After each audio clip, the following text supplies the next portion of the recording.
Коалицијските партнери во власта се уште ги пеглаат предлозите за кандидати за градоначалници и листија за кои се уште официјално не се изјасниле.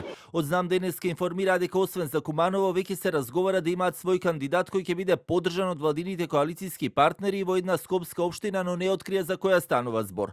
Повеќе детали за тоа, но и околу изборниот модел најавија во текот на следната недела, а Филков посочи дека Министерството за правда ќе свика поширок и посеопсежен брифинг токму на теми околу изборниот модел и изборниот законник и самите подготовки за изборите, а кои се во доменот на ресорното министерство.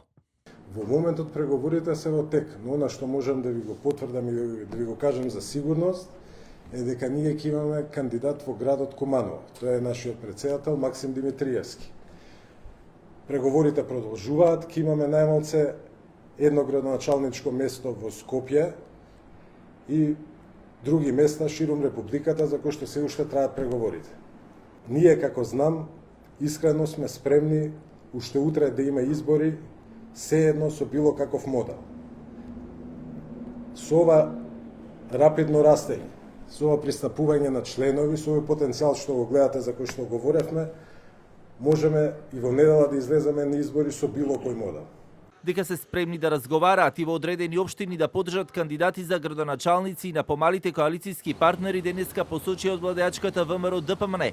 Сепак остануваат на ставот дека до средината на јули ќе биде познат и кандидатот за градоначалник на Скопје. На одредени кандидати со коалиционите партнери од власт.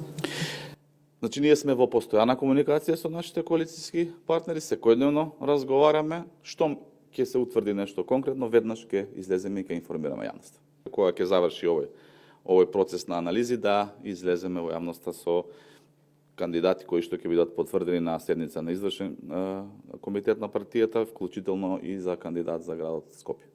Во фаза на избор на кандидати се и од Бихачка и веќе најавија дека се прават натрепартиски анкети, како што веќе посочи отворени се за коалиција со партии со слична идеологија, не исклучувајќи можноста за коалицирање и со ДУИ, чиј пак лидер Али Ахмети на одбележувањето на 23 годишнината на партијата, уште еднаш повика на предвремени парламентарни избори заедно со локалните. Влем пак од своја страна најавуваа преговори за проширување на парламентарното мнозинство со пратеници од Европскиот фронт.